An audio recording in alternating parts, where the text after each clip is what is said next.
입니다. 예. 지난주에 이어 이번 주에는 남왕국 전성시대에 대해서 한번 말씀을 보고자 합니다. 예, 남왕국 전성시대다 하면 우시야와 히스기야 왕 시대라고 꼽을 수 있습니다. 여러분, 그 우시야는 북왕국 여로보암 2세 시대에 함께 그 남쪽의 왕이었고, 그리고 또 히스기야는 북쪽의 베가 호시아 마지막 북쪽 왕들과 함께 겹치는 그런 시기입니다. 그리고 이 시기에는 선지자들이 요엘 그리고 미가 이사야 선지자들이 활동했던 시기입니다.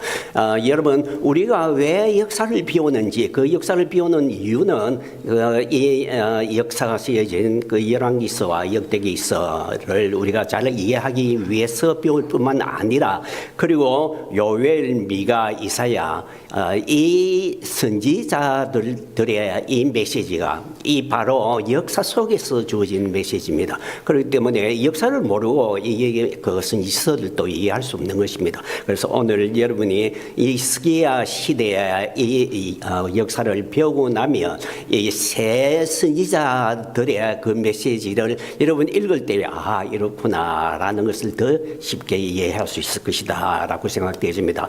그래서 오늘은 이 히스기야 시대에 특별히 중심으로 해서 한번 역사를 배워보고자 합니다. 여러분, 히스기야 가기 전에 히스기야의 아버지 아하스 왕에 대해서 잠시 봐야 되겠습니다. 여러분, 아하스는 우상 숭배를 많이 한 왕이었습니다. 특별히 성전에서도 우상을 들여놓고 성전을 아주 우상 숭배 장소로 만들었습니다. 뿐만 아니라 저 아들을 불태우는, 자기의 아들을 제물로 바치는 이러한 우상숭배까지 자행했습니다. 그리고 온 전국 나라의 모든 푸른 나무 아래에서 분양할 정도로 우상이 가득했습니다. 자, 그래서 그 결과 전쟁이 일어나는데 북쪽 이스라엘과 아람 두 나라가 연합하여 이 남쪽 유다를 치게 됩니다. 아하스 시대입니다. 그런데 이 북쪽 두 나라가 남쪽을 치는 이 사건은 당시 정세 속에서 한번 풀어야 됩니다.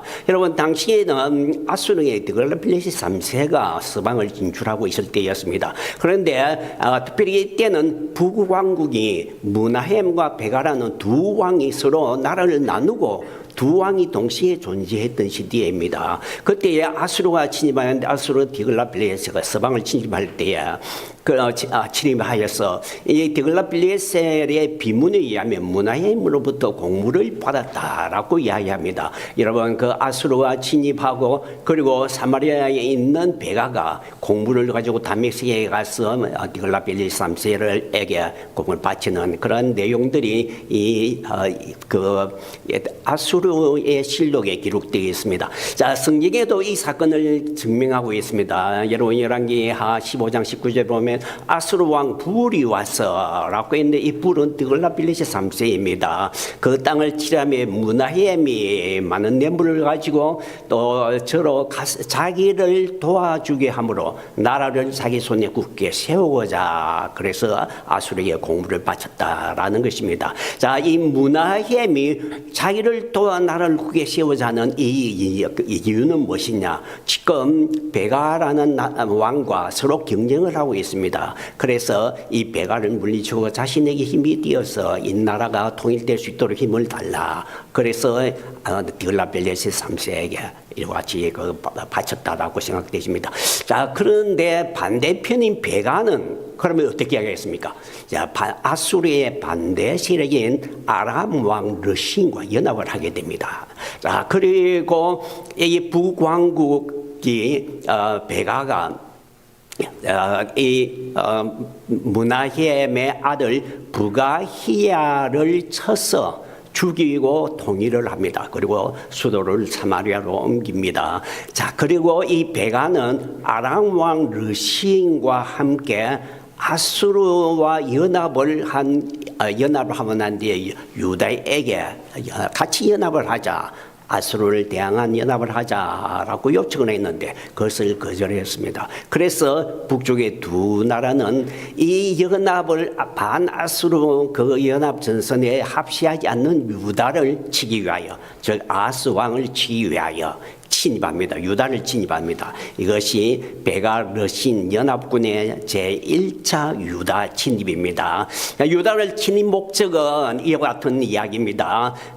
이사야 7장 6절에 보면 우리가 가서 유다를 쓰러뜨리고 또 다보엘의 아들을 구중에 세워 왕으로 삼자. 정말 지금 아하스가 우리의 연합을 거절하니까 저 아하스 대신에 다른 왕을 세우자는 목적입니다. 그래서 우리와 같이 연합 전선을 해서 아수를 대항하자라는 것입니다. 자, 그런데 열왕기하 16장 5절에 보면 이 러신과 베가가 예루살렘 올라서 사울에 하여 아하스를 에워쌌으나 능히 이기지 못하니라 라고 했습니다. 자, 능히 이기지 못했다죠. 이것이 제 1차 침입입니다. 그런데 과연 이기지 못했을까 하는 의문이 듭니다. 자, 나중에 이 의문은 풀겠습니다. 그런데 베가와 러신이 다시 연합하여 2차 침입을 계획합니다. 자, 이 1차 침입과 2차 침입에 대한 기록이 이사야 7장에 기록이 되어 있습니다. 이것은 중요한 사건으로 아주 중요한 메시지가 나오는 그런 장면입니다. 7장 1절에 보면 이사야 7장 1절입니다. 아하스 때에 아람 왕 러신과 르마리아의 아들 이스라엘 왕 베가가 올라와서 예루살렘을 서서나 능히 이기지 못하니라. 아까 열왕기서와 같죠. 여기서는 제 1차 침입을 두고 하는 말입니다. 자, 그런데 다시 2절에 보면 혹다윗의 집에 구하러 돼 북쪽의 두 나라가 다시 연합하여 동맹을 맺었다라는 소식을 듣고 즉 남쪽을 침입하고자 하는 2차 침입을 계획하고 있다는 소식을 듣고 왕의 마음과 아하스 왕의 마음과 그 백성의 마음이 남쪽 유다의 백성의 마음이 삼림이 바람에 흔들려같이 흔들렸더라 했습니다. 벌벌 떨고 있는 거죠. 자, 의문이 듭니다. 1차 침입에서 북쪽이 이기지 못하였고 유다가 만약 이겼다면 그런데 2차 침입 소식을 듣고 왜 떠느냐 하는 것입니다. 그래서 우리들은 1차 침입의 전쟁의 상황을 좀 다시 봐야 됩니다. 역대기서가 자세히 기록하고 있습니다. 자, 역대기서 28장에 보면 아하스가 우상숭배를 많이 했습니다. 자, 그래서 하나님께서 북쪽 이스라엘과 아람 손에 이 유다를 붙인다 했습니다. 그래서 전쟁이 일어납니다. 전쟁의 결과 어떻게 되느냐? 북쪽의 두 나라가 침입해 와서 용사 12만 명을 하루 동안에 죽였다 했습니다. 여러분, 12만 명은 어마어마한 숫자죠. 하루 전쟁에서 북쪽의 연합군이 유다의 이 12만 명을 하루에 죽였다. 엄청난 남쪽의 피해를 입은 거죠. 그리고 아하스 왕의 아들도 죽고 또 국내 대신도 죽고 총리 대신도 이 전쟁에 죽었습니다. 1차 전쟁 때입니다. 그리고 이 북쪽이 20만 명을 사로잡고 많은 재물을 노력하여 사마리아로 가져갔다라고 했습니다. 그러면 1차 전쟁이 이겼습니까? 졌습니까? 북쪽이 이긴 거죠. 그러면 왜 아까 그들이 쳐들어왔으나 이기지 못하였다 했느냐라는 것입니다. 그래서 1차 침입의 진실을 우리가 이렇게 파악했습니다. 필드에서의 전쟁은 북쪽 연합군이 크게 승리했습니다. 그리고 온 유다가 황폐되었습니다. 그리고 예루살렘을 에워쌌습니다. 그들의 목적은 무엇입니까? 왕을 가르치는 거죠. 그런데 예루살렘은 성공하지 못했습니다. 자, 왕이 성을 꽉 잠그고 있으니까 이 성은 너무 든든해서 정복하기에 실패를 하고 돌아간다는 것입니다. 자, 그래서 이제 다시 2차 침입을 계획을 하는 것입니다. 왜? 아수르 이 연합에 가담하지 않는 저 아수르를 벌하기 위하여. 그리고 왕을 바꿔야 되겠다는 것 때문입니다. 자, 그래서 그들은 2차 침입을 할 준비를 하고 있으니까 아하스가 벌벌 떠는 거죠. 그래서 아하스가 이 전쟁을 대비해서 전쟁을 준비합니다. 한 두 가지를 준비합니다. 첫째는 아수르에게 도움을 요청합니다.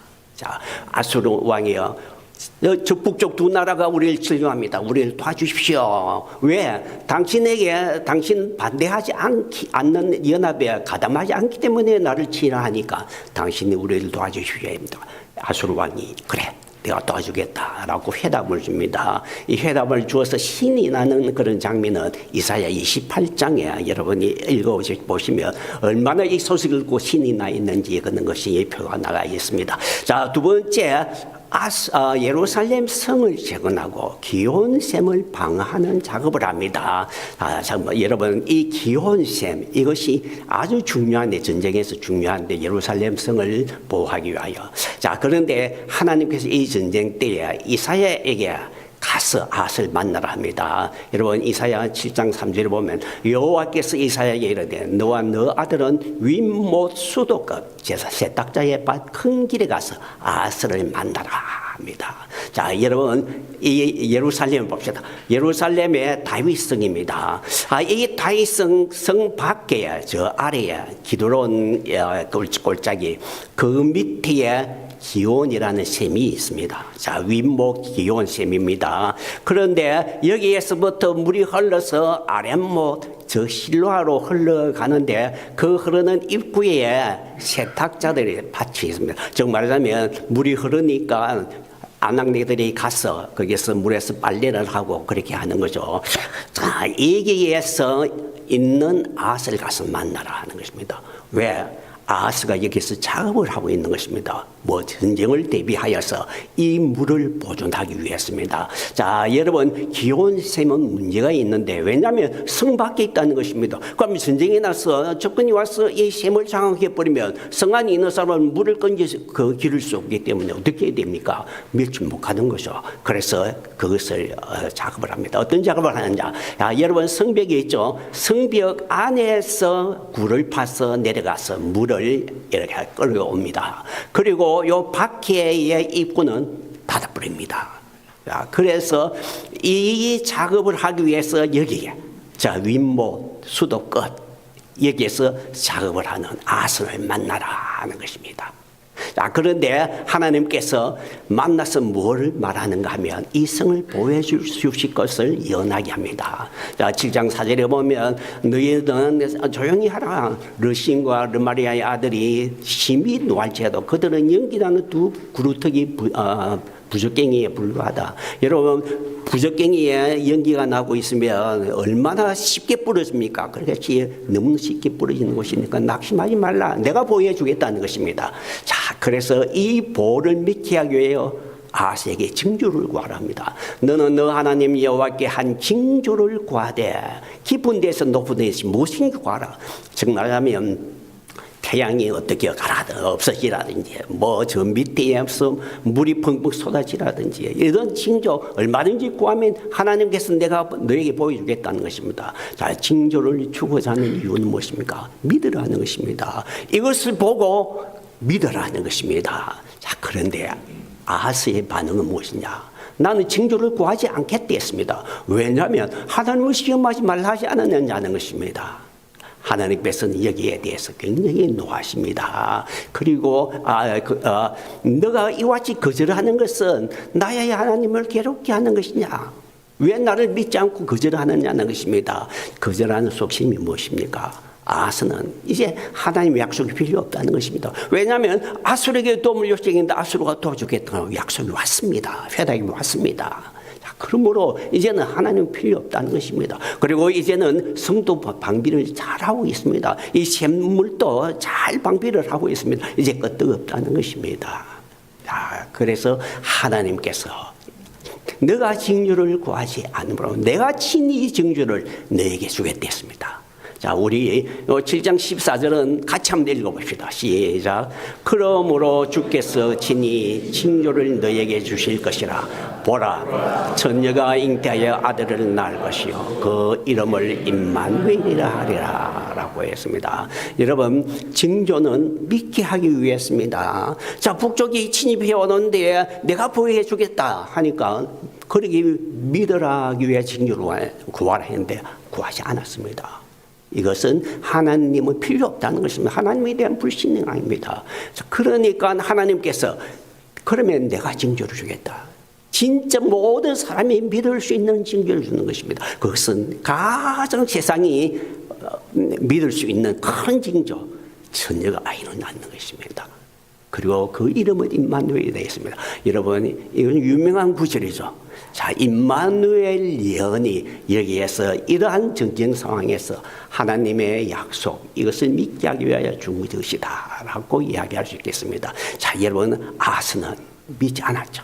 그러므로 나중에 어떻게 되는지 좀 이따가 보기로 하고, 자, 그 결과, 자, 아수의 요청을 받은 디글라벨레셋 3세가 다시 이 제차로 2차로 서방으로 진격합니다. 그리고 저 다메섹에서 르신을 죽입니다. 그리고 유다를 침입하여 베가가 죽습니다. 그리고 아하스는 많은 공부를 가지고 다메섹에 가서 디글라벨레셋을 마중을 합니다. 그러나 성경은 아수르는 더 이상 유익을 주지 못한다라고 했습니다. 자, 여러분 역대하 28장 21절에 보면 아수르 왕에게 많은 것들을 주었으나 그에게 유익이 없었더라라고 이야기를 합니다. 자, 그리고 결국은 아수르에 의해서 유다는 크게 공격을 당합니다. 여러분 7장 20절 바로 이 그 임마누엘 그 예언 뒤에 천녀에 대한 이야기 뒤에 계속해서 하나님께서 그런 이야기를 합니다. 그날에는 북쪽 저 아수르가 침입해 옵니다. 하수 유브라데 저쪽에서 세네온 삭도 아수르 왕으로 너 백성의 머리털과 발털을 미실 것이요.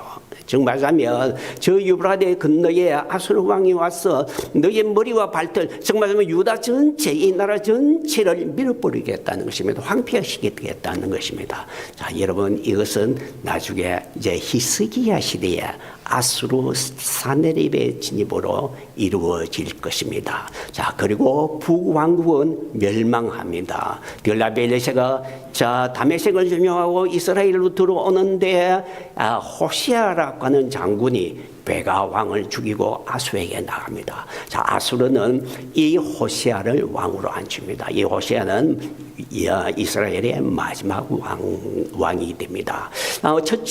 처음에는 호시아가 아수르에게 조공을 바치고 봉신이 됩니다. 자, 그런데 디글라벨레셋 3세가 죽고 살마네셀 아들이 왕에 오르자 배반합니다. 그리고 이집트로 붙습니다. 자, 그러니까 이 살마네셀 5세가 가만히 있겠습니까? 침배옵니다. 자, 724년에 이스라엘을 진군합니다. 그리고 3년간 사마리아를 보유합니다. 사마리아 성은 722년에 주전 722년에 사마리아 성이 무너집니다. 자, 그리고 아수르는 이 사마리아가 3년 동안에 강력하게 저항했기 때문에 굉장히 화가 났습니다. 그래서 플랜팅이라는 그런 정책을 핍니다. 즉 말하자면 사마리아에 있는 사람을 다른 곳으로 옮기고 다른 곳에 있는 사람을 이 사마리아로 바꾸고 심는 것입니다. 그래서 다시는 이 사마리아가 배반하지 못하도록 하는 것입니다. 여러분 지도를 봅시다. 여기 보면 파란 색깔은 이 사마리아에서 사람들을 끌고 가서 저 아수르의 땅에 가서 종살이 시킵니다. 노예를 부리는 거죠.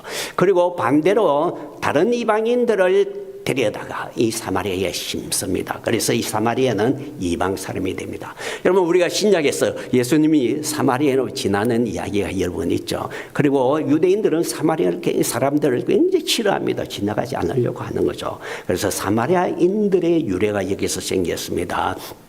야, 여러분 사마리아인들이 이방인들이 와서 살게 됩니다. 그러므로 그 근방에 있는 유대인과 이렇게 또 결혼다 해서 반유대인들이 되겠죠. 나중에 예수님 시대쯤 되면.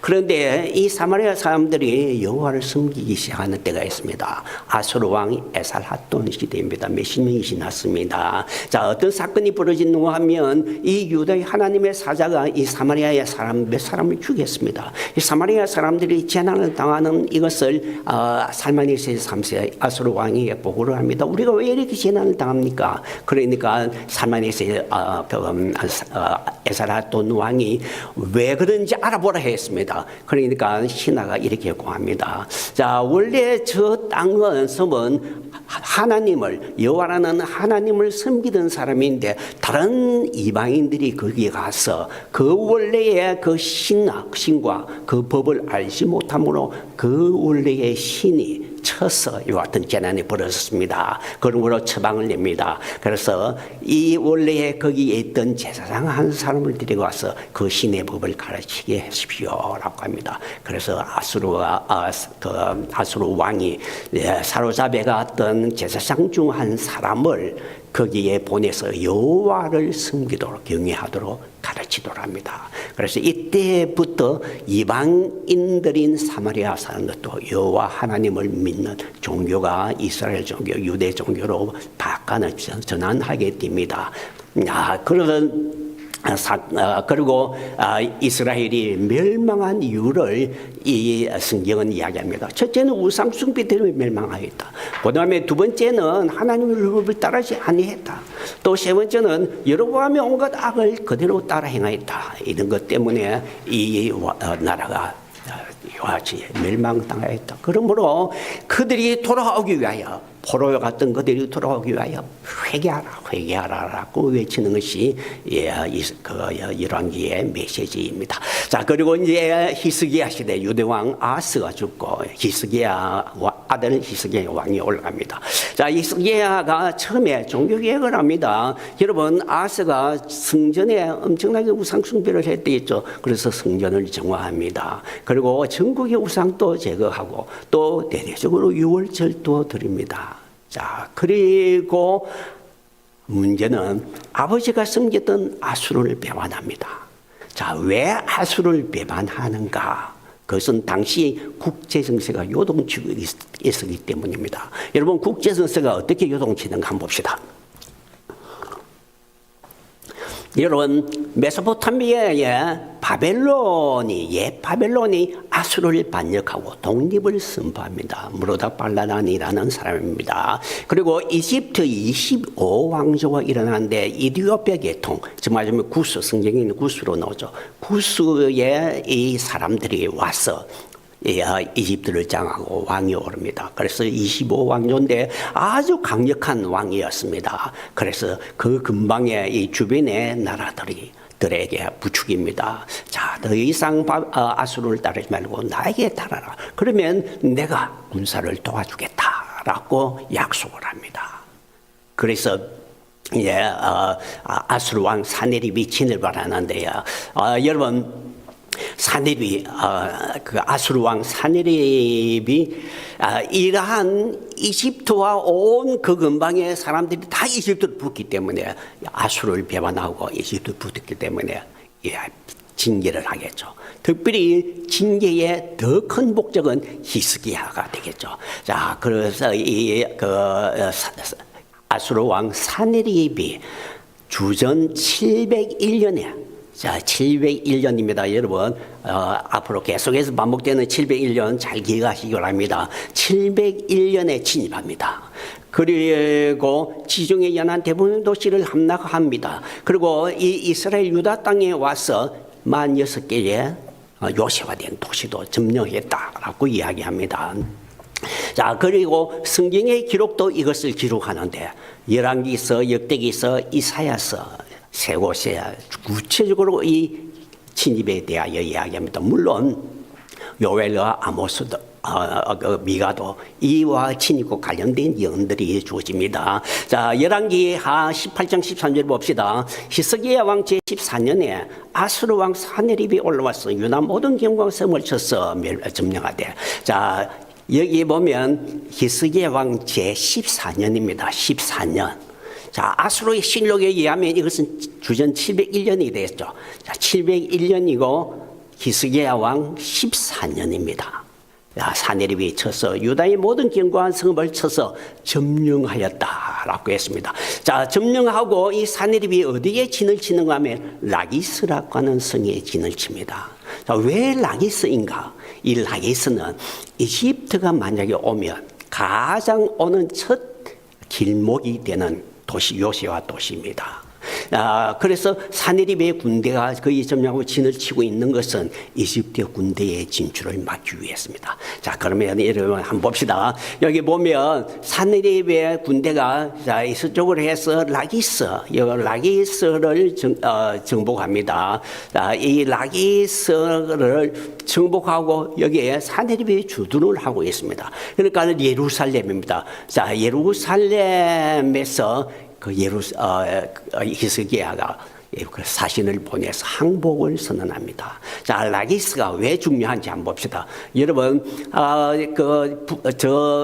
산악지대, 저 오른쪽에 산악지대 유다에서부터 저 밑으로 내려가는 여기 지역에는 밑에는 셰펠라라고 하는 지대입니다. 자, 이 셰펠라는 와디들을 혹은 나하를 타고 이 길이 올라가는 유다 산지로 올라가는 길이 형성되어 있습니다.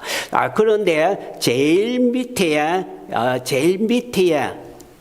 있는 이 도성, 제일 밑에 있는 이 도성은 그 이집트 군대가 올라오면 맨 먼저 거치는 그런 도시입니다. 그래서 여기에서부터 유다 산지로 올라갈 수 있습니다.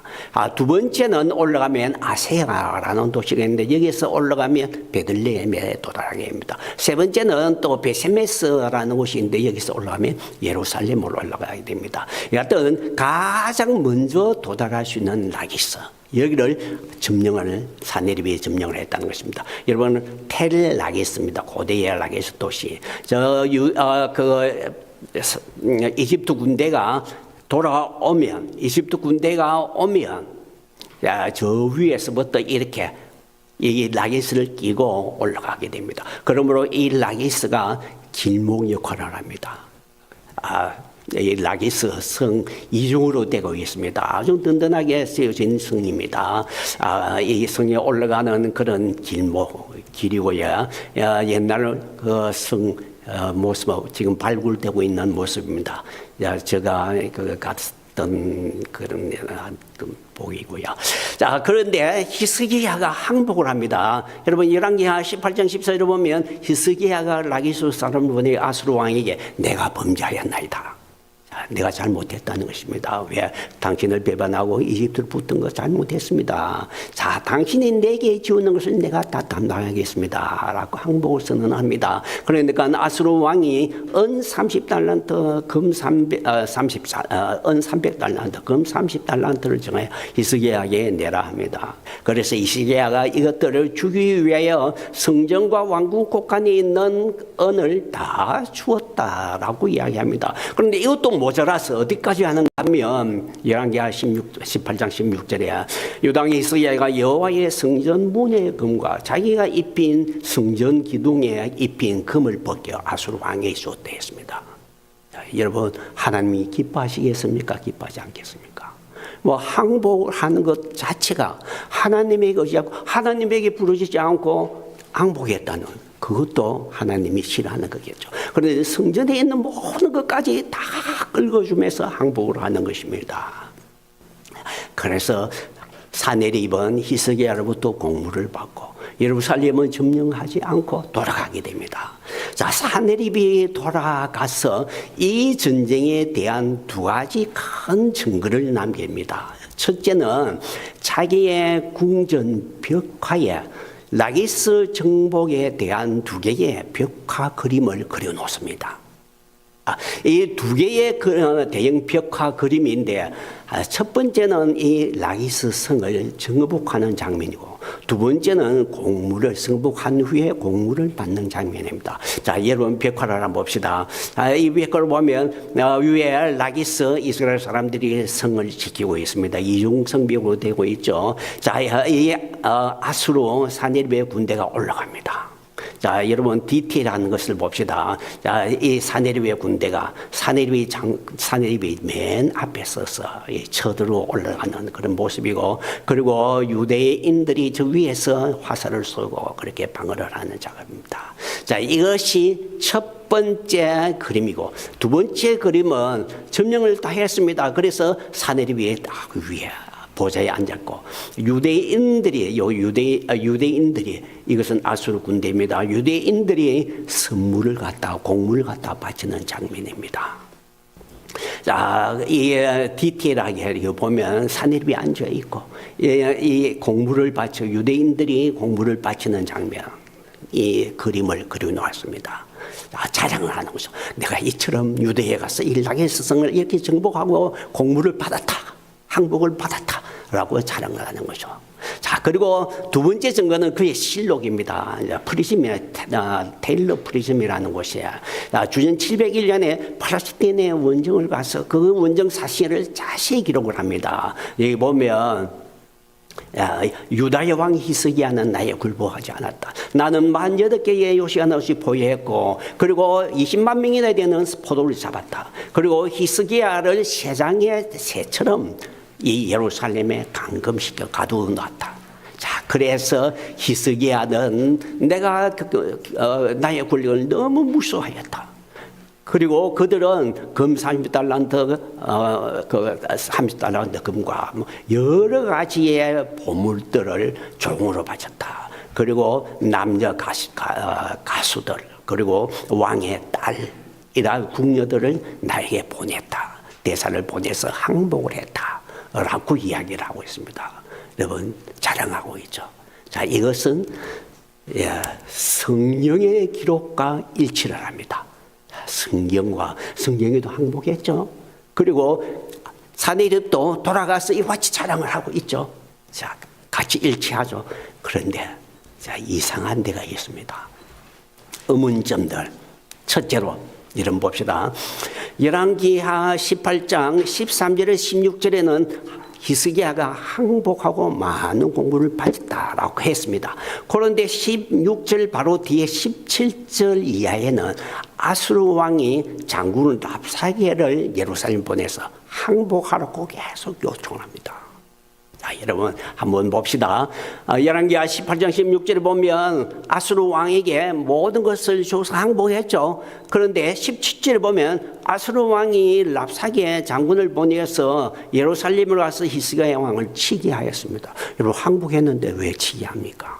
그리고 가서 계속해서 항복하고 나와라, 항복하라 합니다. 자, 그리고 히스기야는 결코 항복하지 않습니다. 여러분, 앞에서 히스기야가 항복했죠. 공물까지 바쳤죠. 그런데 또 뒤에는 왜 항복하지 않고 거절하고까지 견딥니까? 여러분, 그리고 이 결과가 어떻게입니까? 열왕기서는 계속해서 기록을 하는데, 이 전쟁 기록을 하는데, 마지막 어떻게 기록합니까? 하나님의 사자가 마지막 밤에 그들을 쳐서 그들이 얼마나 죽습니까?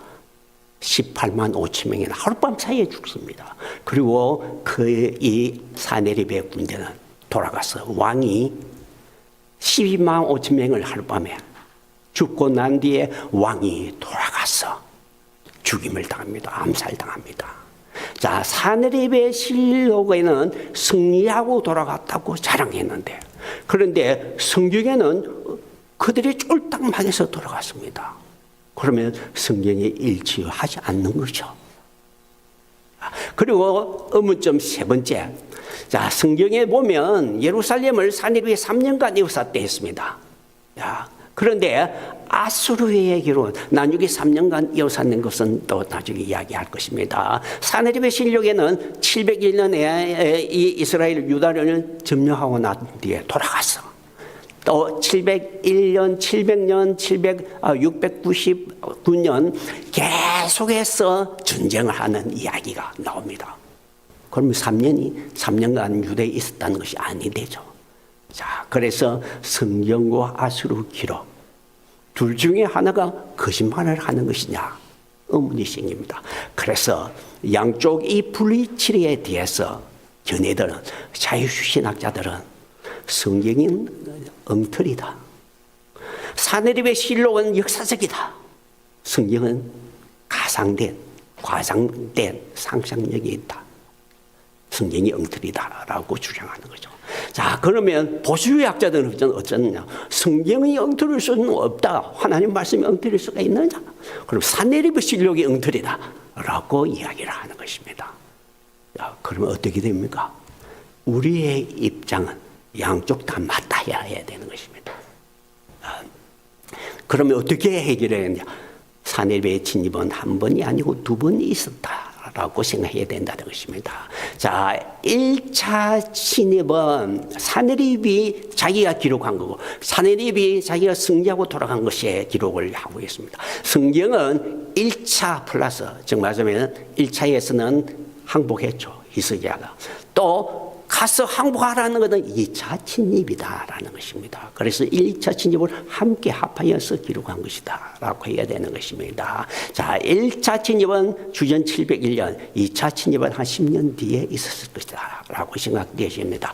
많은 것들을 고려할 때 하나에서 10가지 엄청나게 많은 증거들이 2차 침입 2번 있었다는 증거들이 나옵니다. 그런데 가장 결정적인 것 하나만 말씀을 드리겠습니다. 가장 결정적인 증거는 이집트 증거입니다. 여러분 열왕기하 19장 9절을 보면 아수르왕 구스왕 디르하가가 와서 사고자입니다. 여러분 아까도 이야기했죠. 라기스에 있는 이유가 무엇입니까? 이집트 군대가 올라오는 걸 막기 위해서죠. 자, 그런데 이집트 구스왕 디르하가가 올라왔습니다. 그래서 아수르가 이 예루살렘의 포위를 풀고 구스왕과 전쟁하러 나갑니다. 여기 구스왕 디르하가 나왔는데, 자, 이 디르하가 이집트의 역사에 생생하게 기록되고 있습니다. 자, 그 당시에 이집트는 25왕조인데 이집트는 남부 구스, 지금은 이리오피아입니다. 여기에 출신의 군대가 가서 이집트를 정복하고 거기에 파로화가 됩니다. 그래서 25왕조를 꾸립니다. 자, 그리고 아주 강력하게 행사를 하는데 이 히스기야 당시 사바카라고 하는 왕, 아주 강력한 왕이었습니다. 초기에는 아주 강력하게 힘을 발휘했습니다. 그런데 후기에는 병이 들었습니다. 그래서 누비아에 있는 자기 동생 디르하가에게 와서 도와라라고 명령을 합니다. 자, 이 디르하가는 형의 부름 받고 누비아를 떠나서 이 바로 정말 말하면 더베로 옵니다. 자, 누비아를 떠나 더베로 올 때 그때 690년입니다. 그리고 그때의 디르하가의 나이는 20살이었습니다. 그리고 와서 형이 너무 아프기 때문에, 그리고 형이 곧 죽습니다. 자, 왕위에 오른 해는 689년입니다. 자, 그러면 701년에 사렙이 침입했다면 701년에 이 디르하가 나올 수 없는 거죠. 왜냐하면 디르하가는 9살 내지 10살 소년이었고 누비아에 있을 때였습니다. 자, 그러면 디르하가가 올 수 있는 전쟁은 그 뒤에 700년보다 10년 뒤에 적어도 689년 이후, 저기 688년 정도 있어야 되는 것입니다. 돼야 되는 것입니다. 그래서 이 디르하가를 만난 전쟁은 701년 일수가 없다. 689년 이후 688년이어야 된다라고 하는 증거가 되는 것입니다. 자, 사네립의 실록에는 701년 이후에 돌아가서 계속해서 해마다 전쟁했댔죠. 그런데 689년 이후에는 681년에 그가 죽습니다. 전쟁 기록이 전혀 나타나지 않습니다. 그의 활동 기록이 전혀 나타나지 않습니다.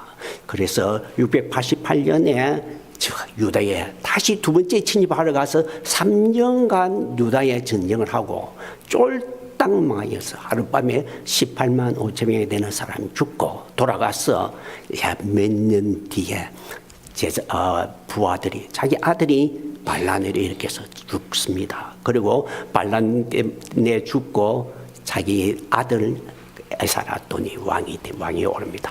결론, 사네립은 2차에 걸쳐 유다를 침입하였습니다. 1차는 701년이었고 히스기야 왕 14년이었고 그가 크게 승리하고 히스기야가 항복하였고 많은 공물을 받아서 돌아가서 자랑을 했습니다. 자, 그리고 다시 이 히스기야가 배반을 합니다. 아수르에 붙습니다. 이집트에 붙습니다. 그래서 688년에 다시 출정을 합니다. 3년간 예루살렘을 보유합니다. 그때에 디르하가 돌아왔지만은 디르하가가 피하고 돌아갑니다. 자, 그래서 아수르는 성공한 전쟁에 대해서는 아주 자랑을 하지만 자기가 실패한 전쟁은 기록하지 않는 습관이 있습니다. 여러분, 자기가 왕의 실력을 기록하면서 엄청나게 수치스럽고 그것 때문에 자기가 쫄딱 망했는데 그 기록을 남기지 않는 것은 너무나 정상적이다. 이런 것은 너무나 자주 있는 그런 이야기다라고 하는 것입니다. 아수르에게서는. 그래서 우리는 두 번 보면 모든 문제가 풀립니다.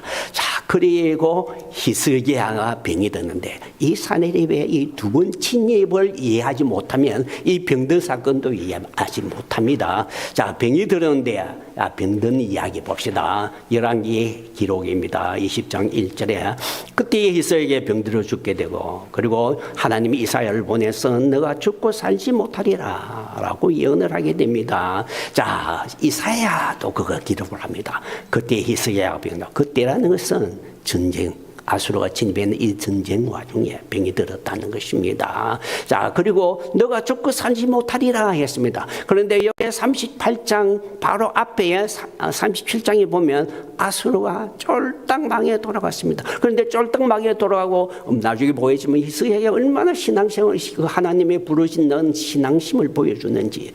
자, 그런데 그렇게 전쟁을 끝내고 난 뒤에 병이 들었다. 그리고 하나님이 이스라엘 보내가 너는 죽고 살지 못한다 라고 예언을 하느냐라는 것입니다. 즉 말하자면 하나님이 너가 죽고 살지 못한다는 이 말은 하나님이 화가 났다는 것입니다. 너가 징계를 받는다는 의미가 됩니다. 그러면 이때는 어느 전쟁 때냐? 아수르가 쫄딱하고 난 뒤에 전쟁이냐라는 것입니다. 자, 그래서 우리가 계산을 해봐야 합니다.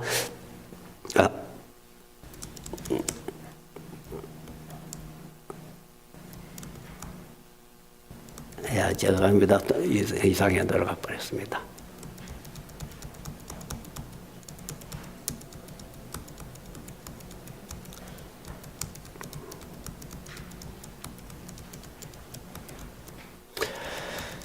자, 언제 병이 들었느냐? 죄송합니다. 됐습니다.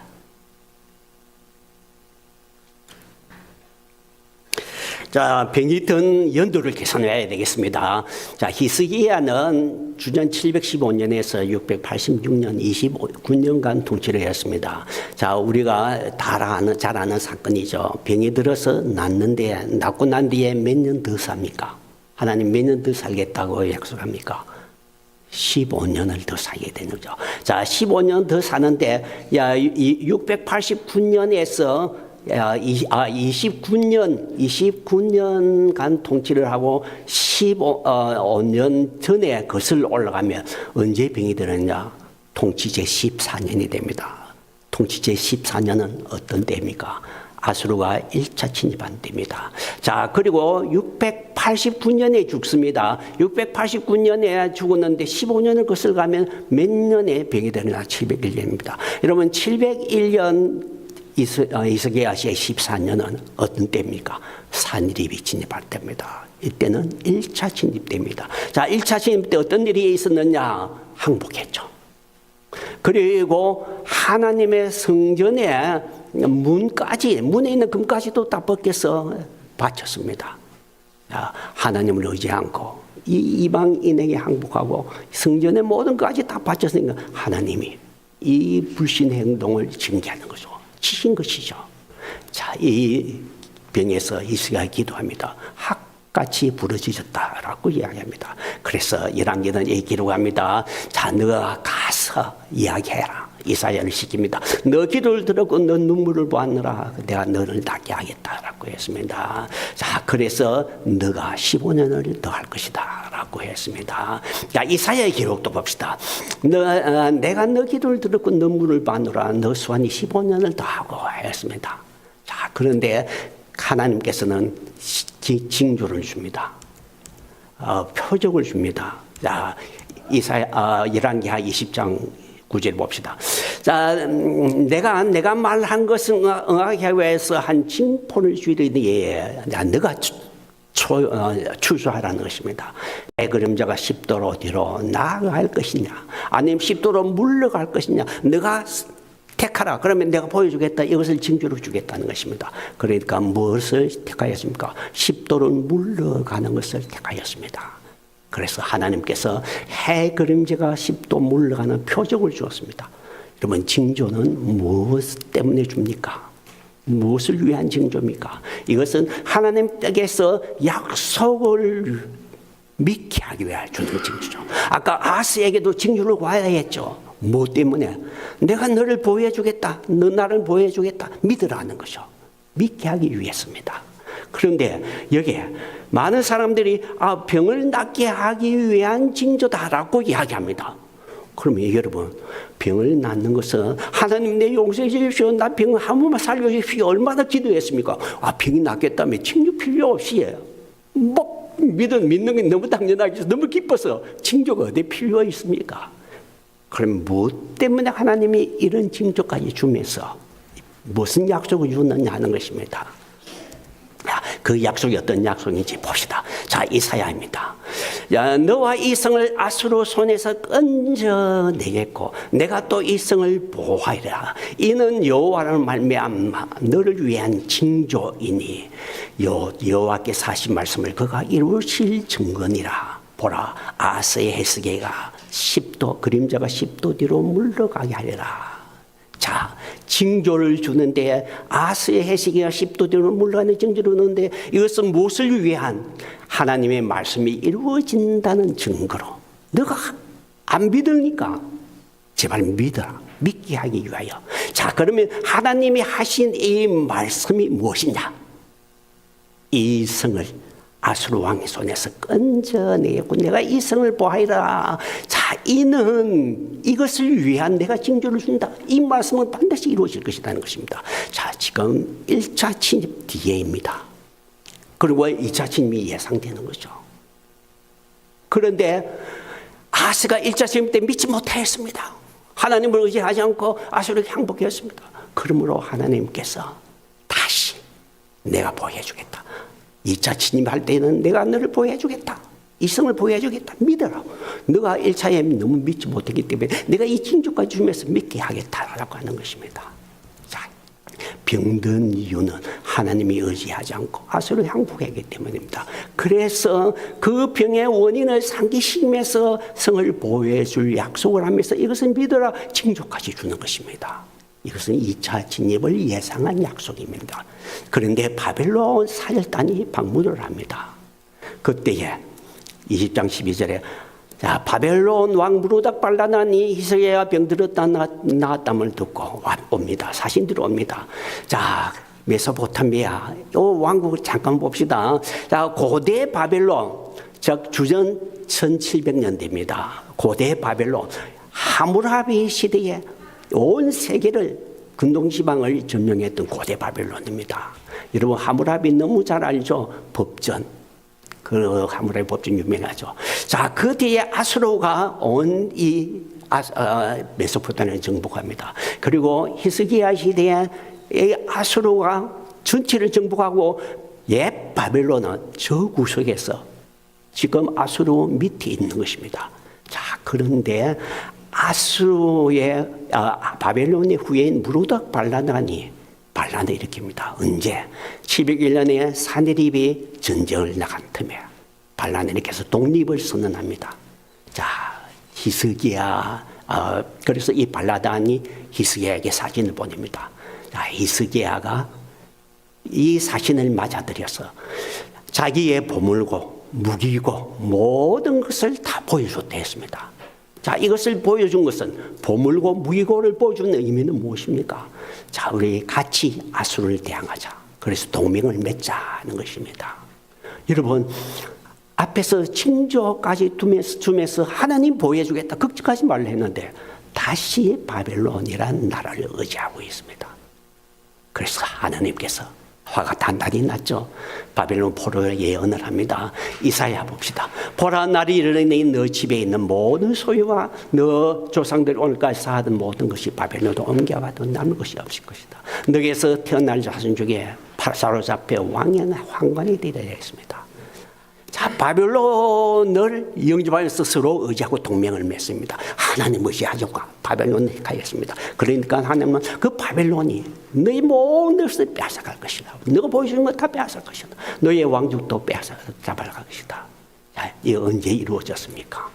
이 예언은 나중에 바벨론이 1차 침입 때 다니엘 등 이 왕족들을 잡아가서 황관을 삼는 것으로 이루어졌습니다. 자, 여러분, 너무 가혹한 벌이 아니냐? 자, 그런데 이사야의 메시지의 핵심을 우리가 이해해야 됩니다. 뭐냐면 아하스 시대에 하나님 보여주겠다 했는데 아하스는 거절했죠. 아수르에게 도움을 요청했습니다. 그러니까 어떻게 되겠습니까? 아수르가 침입하는 곤욕을 당하죠. 자, 히스기야, 자, 사내립의 1차 전입 때 하나님을 의지하지 못했습니다. 그래서 징조가 요즘에서 하나님 다시 약속했습니다. 그런데 또 다시 바빌론을 의지합니다.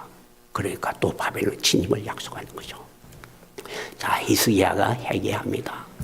복종합니다. 여러분 봅시다. 히스기야가 이사야에게 당신이 전한 바 여호와의 말씀이 선합니다. 선하다라고 하는 것, 또 조소이다는 것, 이 말은 토브라고 하는 히브리어 단어인데 정의롭다, 옳다는 것입니다. 하나님이 선포하는 이 나를 책망하는 것은 너무나 정당합니다. 왜냐하면 내가 교만하기 때문에, 내가 거기서 범죄하기 때문입니다. 자, 역대기서는 이 상황을 잘 묘사합니다. 여러분 봅시다. 히스기야가 병들었는데 이적으로 하나님이 살려주었습니다. 그런데도 마음이 교만하여서 은혜 보답하지 않았댔습니다. 그래서 하나님의 진노가 온 나라에 내리게 됐습니다. 그때 히스기야가 마음의 교만함을 뉘우치고 온 이스라엘 백성들도 유다 백성들도 다 뉘우쳤대 있습니다. 그래서 진노가 히스기야 생전에 내리지 않았댔습니다. 자, 여러분, 히스기야가 낮아졌습니다. 회개하였습니다. 하나님께서 그래서 너 생전에는 이것이 이루어지지 않겠다라고 했습니다. 자, 그래서 히스기야가 전쟁을 준비하는데 아수르의 2차 침입을 대비했습니다. 성을 재건합니다. 여러분, 성을 재건하는데 여기 보면 다윗성이 있고 성전이 있고 새로운 신도시, 신시가지에 많은 사람이 확장되어서 합니다. 이 전체를 다 성으로 삽니다. 이 작업을 합니다. 자, 두 번째는 수로 작업을 합니다. 자, 실로암 보스에서부터 연결하는 수로 작업을 합니다. 이 수로 작업은 여러분 여기 봅시다. 다윗성이고 기온 세명이 여기에 다윗성 옆에 있댔죠. 신도시에 이 성을 새로 지었다했습니다. 자, 여기에 윗모 이 기온 셈이 있다했습니다. 자, 이 기온 셈은 밖에 있다 했습니다. 그래서 아하스는 이 위에서 끌어들이는 작업을 했댔습니다. 그러면 히스기야는 지금 어떠냐? 이 위에서 끓이는 작업만은 안 된다는 것입니다. 그래서 이 물을 끓여서 어디로? 저 밑에까지 저 실로암 못, 새로운 못을 만듭니다. 성 안의 못을 만듭니다. 여러분 봅시다. 자, 이렇게 해서 여 밑에까지 수로를 연결해서 성 안에 이 물을 저수하게 합니다. 이 기로 여기에서 두 개 만나는 이 지점에 비석을 쌓았습니다. 이 비석에 이런 이야기했습니다. 터널이 마침내 뚫어지던 날 서로가 서로 부수고 구멍이 뻥 났다는 것입니다. 물이 드디어 심해서 웅덩이 들어왔습니다. 양쪽이 합하여지는 것입니다. 이 극적인 장면을 연합합니다. 그리고 기온샘 입구이고 지금 또 이 수로 히스기야의 수로입니다. 자, 이 성 안에 연못을 만들어서 모았습니다. 이 작업을 했다라고 하는 것입니다. 자, 여러분 신약 시대의 실로암 여기에 이 못입니다. 거기에서 많은 사건이 있었죠. 눈먼 사람도 고침을 받았고요. 여러분 2차 침입이 있었습니다. 전쟁의 상황을 보면 1차 침입과 마찬가지로 라게이스를 먼저 점령합니다. 왜냐하면 그 이집트가 올 가능성이 있기 때문에. 그리고 예루살렘으로 올라갑니다. 자, 예루살렘에 올라가는데 이 아수르의 2차 침입에 대한 이 묘사가 이사야서에 잘 기록이 되어 있습니다. 내가 흉흉하고 창이란 아수르를 위험을 덮을 것은 모든 꼴짝이 자서 가득 넘쳐오는 언덕에 멈춘다. 가득하여 모기까지 미친다 해서 모기라는 것은 예루살렘은 남고 모두 다 점령되어 있다는 것입니다. 자, 온 천지가 황폐화됩니다. 이 전쟁에서 요엘도 묘사합니다. 여러분 팥종이가 나기면 메뚜기가 먹고 메뚜기 남긴 건 너치가 먹고 황충이 먹고 완전히 병충했죠. 이것은 바벨론의 침입에도 우리가 연관을 시킬 수 있습니다. 그러나 지금 바로 이 사내립의 침입 바로 직전에 연한 이 사내립의 침입을 우리가 적용하는 것이 더 좋다라고 생각되십니다. 이는 한민족이 이 땅에 올라왔습니다 라고 이야기하고 있습니다. 미가도 또 이야기를 하는 거죠. 문제는 하나님이 그들을 도운다는 것입니다. 이 아수르 군대를 도운다는 것입니다. 여호와께서 여호와께서 그 군대 앞에서 소리치고 있습니다. 자, 이사야서도 아수르를 도우는 하나님의 이야기가 많이 기록되고 있습니다. 여러분, 이사야 33장 2절에 보면 주는 아침마다 우리의 팔이 되시며 환난 때 우리의 구원이 되소서합니다. 당신은 아침마다 그들의 팔이 되시는데, 여러분, 하나님이 이 아수르가 아침마다 그들이 팔이 되었다 했습니다. 아수르가 오늘은 무슨 도시를 점령했는데, 떠는 도시를 점령했는데, 이렇게 도시를 점령했다는 것은 하나님이 그들을 도왔다는 것입니다. 그런데 우리들을 구원해 주시지 않겠습니까? 라고 울부짖는 것입니다. 자, 그리고 사네립의 본군은 라기스를 몰고 랍사기를 예루살렘 보냅니다. 예루살렘이 보유합니다. 자, 윗모 수도권 세탁자의 큰 길에 서서 이 아수르 군대가 윗모 큰 수도권 세탁자의 밭, 거기에는 이사야가 아스를 만났던 장소이죠. 야, 이게 이 장소, 그 장소에서 아하스가 거절하였던, 하나님의 약속을 거절하였던 그 장소에서 다시 아수르의 군대가 와서 딱 섰습니다. 그리고 항복하라 합니다. 자, 여기에서 항복하라 고함을 칩니다. 항복하고 오라. 그런데 성안이 협상단을 보냈는데 협상단은 실패합니다. 그들이 울며 가서 실패한 것을 보고합니다. 그리고 히스기야가 백성에게 동요하지 말라 하고, 그리고 하나님 앞에 나아갑니다. 자, 여호와 앞에 전에 들어가서 굵은 비옷을 입고 하나님에게 부르짖습니다. 자, 그리고 이집트 디르하가 올라옵니다. 그리고 이집트는 도로 피하고 돌아갑니다. 다시 이 사네립의 본군대가 포위합니다.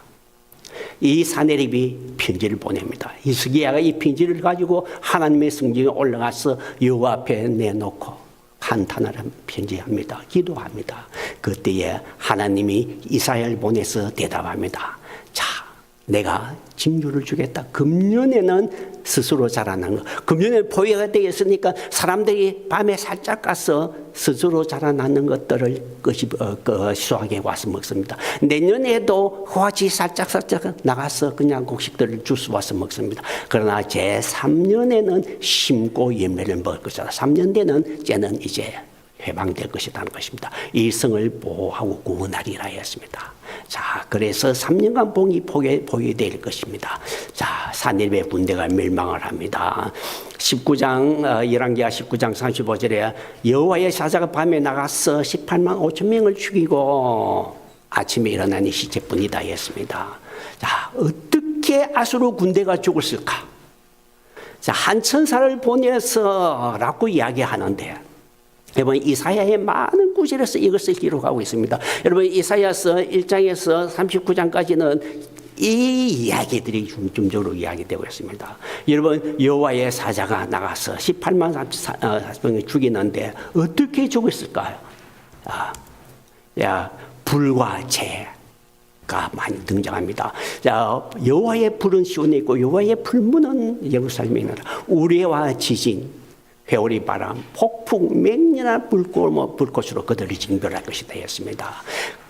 그들은 불이 되어 그들을 삼킬 것이다. 인미구도는 불에 꽂는 햇불같이 불에 사르랴.